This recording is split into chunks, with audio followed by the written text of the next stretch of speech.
The much-anticipated eThekwini Municipality is finally set to sit tomorrow. This is going to be to elect a mayor, a speaker and a chief whip of council. It's after the initial gathering was hit by disruptions, various political party members and a subsequent power outage. Karinda, you're live for us with more on the story. Of course, they managed to elect a speaker yesterday, didn't quite get to the position of mayor. Let's talk about some of the conflicts that we have seen in the aftermath of that election of the speaker, rather.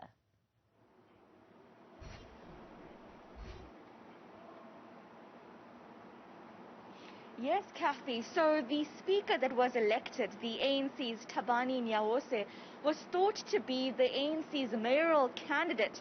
Instead, the party put forward the current eThekwini mayor, Xolisi Kaunda, as their mayoral candidate. And it's this move that seems to have frustrated the IFP, which was initially thought to have given support or would be giving support to the party. It was an agreement they had made prior to give support to the party in hung councils where they had majority or the ANC had majority, and then vice versa for the IFP. But now, different moves by the ANC has frustrated the IFP. They actually didn't vote for the speaker themselves. Thabani Nyaose won that position by a very small margin. When you look at the number of candidates that were voting, he got just about 103 votes.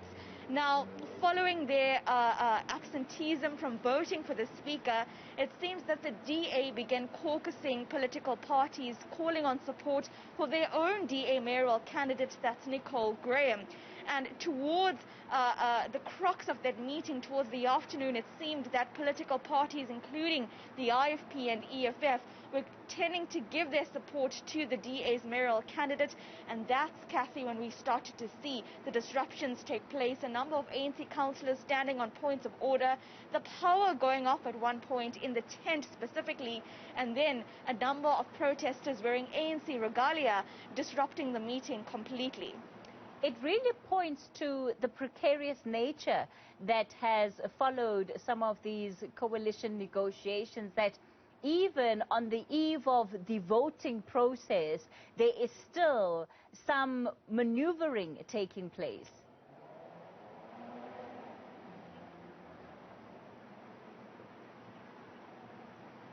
Absolutely.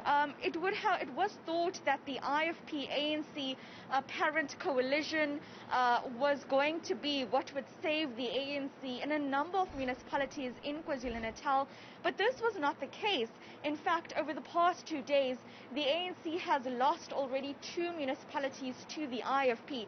That's Umhlathuze, which is home to Richards Bay, the second busiest harbour for the country, as well as Newcastle, the Alfred Duma municipality, where an IFP mayor was also installed there, taking over from an ANC candidate.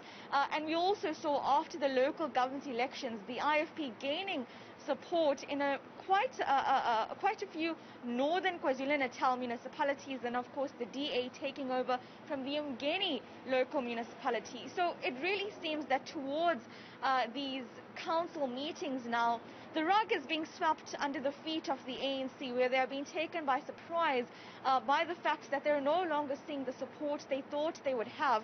Already, Kathy, they're in dangerous territory. They've lost several metros, 3 metros in Gauteng, and this eThekwini Metro Municipality, it's the economic hub of KwaZulu-Natal, where you've got the Durban Harbour as well, a port of entry for the continent. So there's lots of economic activity here, and really what happens in this municipality has a major impact on what would happen with regards to trade in the rest of the province. So control over this municipality is quite important, and we'll only know tomorrow whether or not the ANC still wants to field Kaunda as their mayoral candidate, or whether overnight they have had talks with various political parties and have decided to change their tune, hoping for some more support now. Of course, they would have been watching the results coming out of Gauteng, where the ANC has literally been left out of power in the major metropolitan centers. Let's talk about what the interventions that have been put in place, Karinda, to ensure that tomorrow's meeting does not descend into chaos, does not experience the kind of disruptions that we saw yesterday are.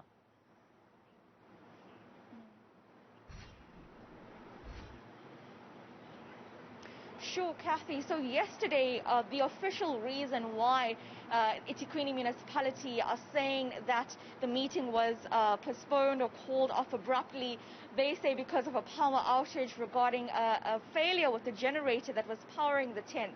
Now, the location for this council meeting has been moved to another safe area. It's going to be taking place at the Durban ICC tomorrow, where, of course, this following a letter sent by the DA's mayoral candidate Nicole Graham to the eThekwini Municipality with a list of questions saying that they wanted to ensure that all factors, all aspects of the council sitting was met, including a secure venue and all facilities that are necessary for this event to go on. And it seems like this is taking place so far. It was kind of up in the air of whether or not this council meeting would happen tomorrow, but they have confirmed it will go ahead at 1 o'clock tomorrow afternoon at the Durban ICC, where they will then elect their mayor, deputy mayor, as well as the chief for the council. Tabani Nausi will be presiding over this as the newly elected speaker. But then again, it's yet to see whether or not any of the parties will field new mayoral candidates or new candidates as a whole. I just was trying to get some atmosphere from some political representatives, and I understand that they're actually still in meetings with their own parties discussing on a way forward tomorrow. It will be a major upheaval of the municipality if the ANC does lose support here, because like I said, this metro municipality carries a lot of weight when you look at the importance regarding economy, not just for KwaZulu-Natal, but for South Africa as a whole. One of the biggest concerns coming out of an area like that municipality, Karinda, is the potential then that always seems to be simmering below the surface. This is for violence to take place. And certainly what we saw yesterday, we saw video footage of some officials coming to blows this morning. That seems to always be tinkering below the surface. So at this point, are we seeing any work actively being done to ensure that it doesn't come to that?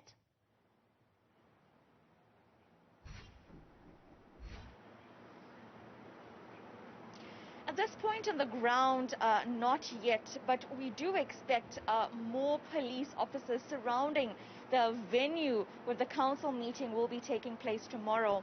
At the council meeting that occurred on Monday, there were barricades around the venue, an accreditation process to even access the venue, as well as Metro Police that were at the premises where the council meeting was happened. But despite their presence, Kathy, the protesters wearing ANC regalia were able to break down the barricades, get into the venue where the meeting was held, essentially storm the venue. We saw one man turning tables over, completely disrupting this meeting, which was supposed to have been secured. This is, of course, an occasion where a mayoral candidate for eThekwini Metro is being elected, yet that security was not afforded to the event, and protesters were able to just break through.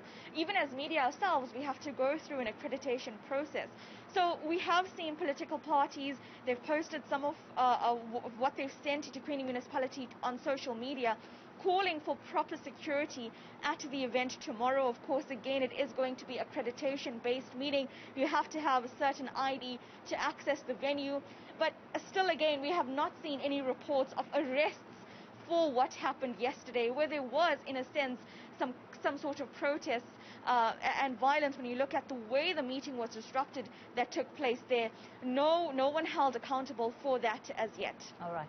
Karinda, let's leave it there for tonight. Our reporter, Karinda Jagmohan, watching the developments out in eThekwini.